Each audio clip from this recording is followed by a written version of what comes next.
Wow, that's how quick sometimes these things happen. It was great. You didn't write it on any like toilet paper or anything, did you? Because I hear that happen sometimes from people. And those are good stories. But you're not faking the funk on that one. Me and Chris both like to sketch a lot. Yeah, both like to draw. So the sheet of paper, I don't know where it is. We probably lost it. But you need to frame that. I know. Something. Well, that's the problem with the digital world. Everybody's typing lyrics on their iPhone, and you can't frame that. No, you can't go, all right, print it, frame phone, Put this on the wall. Put this phone on the wall. Yeah, that's always have it plugged in so it always show the lyrics. Yeah, exactly. So let's talk about the album, too. See No More, of course, the song, but Fast Life, because this is your first, really big thing away from your brothers, doing your own thing. But what's Fast Life going to be about? What could people expect? Like, because I think some people may expect, okay, he's a Jonas brother, things like that. Yeah, that's there's stigmas and things. There's expectations that I'm looking forward to hopefully crushing them. Yeah. So I just feel like a lot of people assume that. What am I most excited about?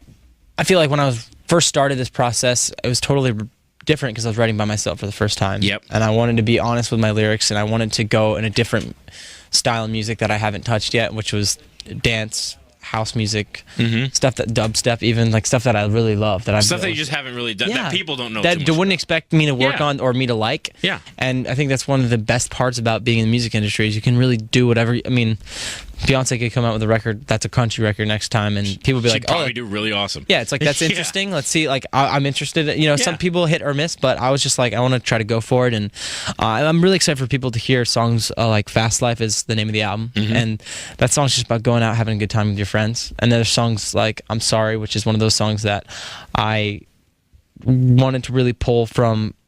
I pulled from personal experience. I ended a relationship with somebody a little early on. Yeah. And you want them back. So it's like songs like that where you're pouring your heart out and being like, all right. That makes the best music, though. Trying to be really, you know what? I feel like artists, I really respect artists that write their own songs because it's great because then you're like, all right, where are you, like, what you almost understand, like, for instance, Adele, I feel like she, like, whatever she went through, like, I want to give her a hug and a half. Yes, exactly. When you can feel what the person's actually probably talking like about. a hug and a kiss. Yeah, she needs it. Yeah, she does. But she got great music out of it, and maybe some snuggle time. Yeah. Great. Start the rumors. Yeah. And no rumors with Adele and Joe Jonas. No, so let's stop I'm just a huge fan of her, and yeah. I've loved her music for a long time. And I feel like somebody like that is the great example of somebody that can really pour their heart out and just. And being on your own too, living on your own, because you live out in LA and you have your own place now. But before you had your own place, didn't you rent a place with some friends? Yeah, I had a place with my buddies. Was it really haunted? It was, dude. Because I'm a big believer in that stuff. Me too. And I've lived in That's a the crazy house part. when I was Like, a kid. it's good. Gosh, my coworker's so on.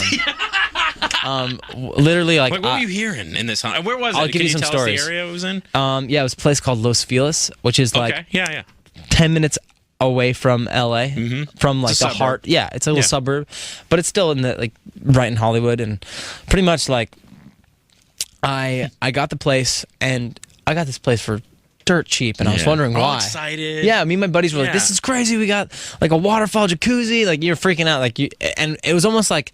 It was always a question of like, why did we get it for so cheap? You know? Oh, here it comes. And so then, months into us having the place, it all started. I was passed out of sleep in early morning the next day. So I was passed out at like 4, and it was one of my roommates' birthdays that night. Oh. I heard the alarm go off. I heard him come into the house, like things knock over, him laughing, some people walking down the steps, like. And so I'm thinking, okay, he just got home with his girl, and their friends are in town. You know, I get up the next morning at like 7. And I'm kind of walking around the house to wish him happy birthday. I wouldn't care if he was asleep. He's not there. His bed's made. I go to my other roommate's room. Bed's made. Nothing. I got goosebumps, man. There's stuff knocked over in the house. Everything. So that was first. That was first. And I texted him. I was like, "Are you guys here? Were you guys here this morning? Did you leave?" They're like, "No, man." And I was like, "Are you playing with me?" They're like, "No, we never even came to the house. We were at our girlfriend's homes." I told them what happened. They were like, "That's weird." Then the business. They thought you were crazy. Yeah. So we got like one of those somehow I think it was a bad idea. One of my roommates brought a median over, which a median's like to scan the room to see if the ghosts are in the area. Makes it worse. It was crazy. They said that the place was like haunted by a maid that got maybe murdered in the house. Oh, jeez. And my roommate happened to stay in that room, and they were just mad that somebody was keeping, and he was a mess. So who knows if the maid was like freaking out. So this was the big story here is. So when we got to the house originally, we would get these phone calls, and we had one house line. And it was just telemarketers calling nonstop. So we're like, you know what? We'll just unplug the phone. We'll tell our landlords to cut off the line. Yeah. So they cut off the line for all we know. We unplugged the phone. It was in one of the closets. I had a friend staying in the house while we were on tour, just to house sit.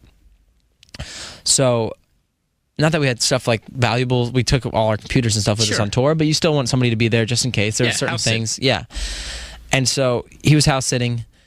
There was cops that showed up to the house at like 3 a.m, flashlights in the windows, and he kind of got up, and he wasn't sure if it was a cop or not, so he's like, give me your badge number. The cop was like, actually kind of impressed that I'm giving you all the info you don't need to know. No, that's all right. He's kind of impressed that he asked for the badge number. He's like, oh, like no, you don't get that a lot. Yeah. Which I was like, I never really thought about, but you see in movies, and I guess it's good to do, It works, like Law and Order. Yeah, somebody gives you 6 numbers, somebody gives you 12. Like, there's something off.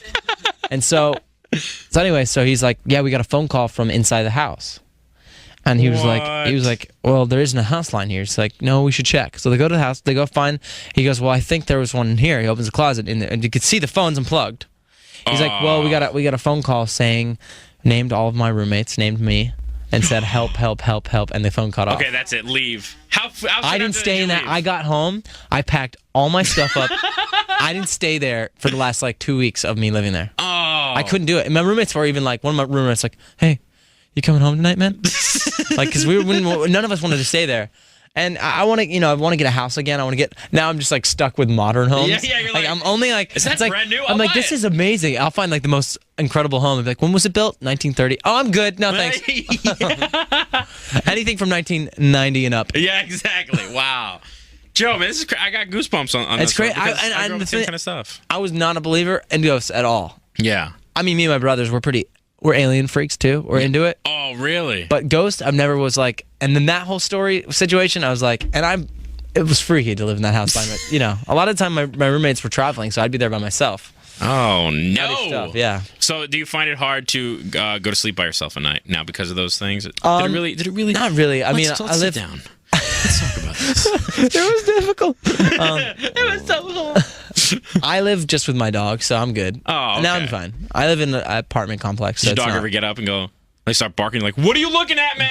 Barking at the wall. Ah! Never done that. Never had that problem. Dude, this whole interview has been hardly about your music and more about the stupid ghosts that raid our like lives. that kind of stuff, man. This is fun, though. But let's go back to it. See No More. Yeah, See No More. It's out. The album comes out September 6th. Oh, that's the date. September 6th. September 6th is the date. Fast Life, it's called. Yep. And it's all going well, man. Really excited that you guys are playing the record. Yeah, Joe, thank you so much, man. Dude, of course. Thanks for stopping by. Anytime.